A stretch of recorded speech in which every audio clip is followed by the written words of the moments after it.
चुनाव की तारीख नजदीक आते ही वोटर्स को लुभाने के लिए वादों की बरसात। नमस्कार, मैं आयुषी, आप देख रहे हैं नोपिकर न्यूज।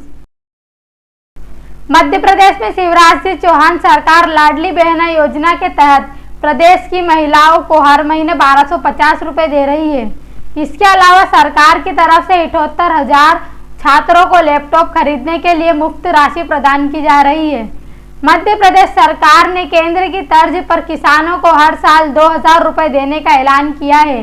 वहीं चुनावी माहौल को देखते हुए पूर्व मुख्यमंत्री कमलनाथ ने कांग्रेस की सरकार बनने पर हर परिवार को 100 यूनिट तक फ्री बिजली देने का वादा किया है। चुनावी माहौल में जनता से किए गए मुफ्त वादे न सिर्फ चुनाव के परिणाम को प्रभावित करते हैं और बल्कि राजनीतिक दलों को सत्ता तक पहुंचाने में मददगार भी साबित होते हैं। पिछले कुछ सालों का डेटा देखें तो पाएंगे कि चुनाव के दौरान किए गए 5 घोषणाएं चुनाव में गेम चेंजर साबित हुई है। इनमें महिलाओं को मासिक भत्ता और मुफ्त बस यात्रा, फ्री बिजली स्कीम, मुफ्त अनाज योजना, किसान सम्मान निधि और मुफ्त एलपीजी गैस सिलेंडर प्रमुख है। पीएम मोदी ने कहा, अगर राजनीति में ही स्वार्थ होगा तो कोई भी आकर पेट्रोल डीजल भी मुफ्त देने की घोषणा कर सकता है। ऐसे कदम हमारे बच्चों से उनका हक छीनेंगे, देश को आत्मनिर्भर बनने से रोकेंगे। ऐसी स्वार्थ भरी नीतियों से देश के ईमानदार करदाता का बोझ भी बढ़ता ही जाएगा। ये नीति नहीं, अनीति है। ये राष्ट्रहित नहीं, ये राष्ट्र का अहित है। जुलाई के महीने में भी बुंदेलखंड एक्सप्रेसवे का उद्घाटन करते हुए उत्तर प्रदेश के जालौन में पीएम मोदी ने कहा था, आजकल हमारे देश में मुफ्त की रेवड़ी बांटकर वोट बटोरने का कल्चर लाने की भरसक कोशिश हो रही है। यह रेवड़ी कल्चर देश के विकास के लिए बहुत घातक है। रेवड़ी कल्चर वालों को लगता है कि जनता जनार्दन को मुफ्त की रेवड़ी बांटकर उन्हें खरीद लेंगे। हमें मिलकर रेवड़ी कल्चर को देश की राजनीति से हटाना है।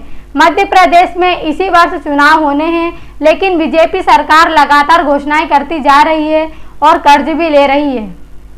संवाददाता किशोर कुशवाहा के साथ मैं आयुषी, नोपिकर न्यूज, मध्य प्रदेश। जरूरी है, आजकल हमारे देश में मुफ्त की रेवड़ी बांटकर वोट बटोरने का कल्चर लाने की भरसक कोशिश हो रही है। ये रेवड़ी कल्चर देश के विकास के लिए बहुत घातक है।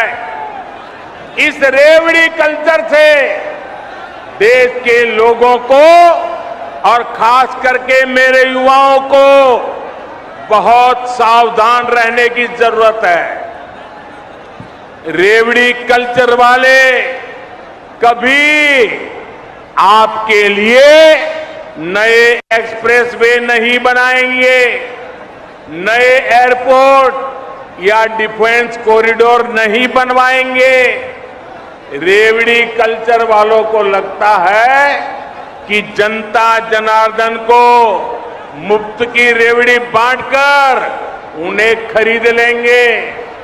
हमें मिलकर उनकी सोच को हराना है। रेवड़ी कल्चर को देश की राजनीति से हटाना है।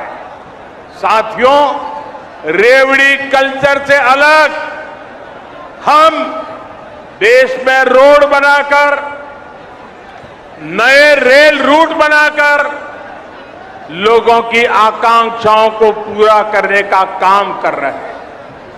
हम गरीबों के लिए करोड़ों पक्के घर बना रहे हैं। दशकों से अधूरी सिंचाई परियोजनाएं पूरी कर रहे हैं। छोटे बड़े अनेक डैम बना रहे हैं। नए नए बिजली के कारखाने लगवा रहे हैं ताकि गरीब का, किसान का जीवन आसान बने और मेरे देश के नौजवानों का आने वाला भविष्य अंधकार में डूब न जाए।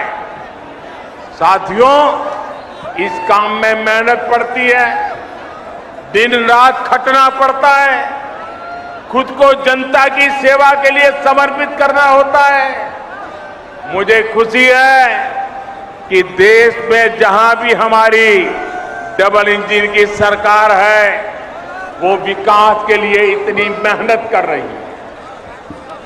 डबल इंजन की सरकार मुफ्त की रेवड़ी बांटने का शॉर्टकट नहीं अपना रही। डबल इंजन की सरकार मेहनत करके राज्य के भविष्य को बेहतर बनाने में जुटी।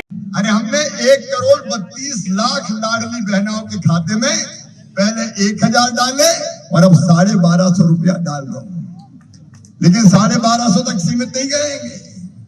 ये बढ़ के होंगे 1,500, फिर बढ़ के होंगे 1,750, फिर बढ़ के होंगे 2,000, फिर 2,250, फिर 2,500, फिर 2,2750 और अंत में कितने होंगे? 3,000 तक जाएंगे। अरे बहना 1,32,00,000 हो गई, तुम छूट कैसे गए? अच्छा, जो छूट गए हैं उनके नाम भी जोड़ दिए जाएंगे, अपने पास पैसे की कमी नहीं। एक बात एक और मैं संस्कारधारी से कर रहा हूं। अविवाहित हमारी कई बहनें हैं जिनने विवाह नहीं किया, उनका नाम नहीं जुड़ा था, अब उनका नाम भी इस योजना में जोड़ा जाएगा। और केवल इतना ही नहीं, देखो परिवार की सरकार चलाते हैं तो परिवार की तकलीफ को दूर करने की कोशिश होती है। एलपीजी गैस के सिलेंडर अब लाडली बहनों के और उज्ज्वला रसोई गैस की जो हितग्राही बहन है उनको 450 रुपया में दिए जाएंगे। सबको पता है कि नहीं?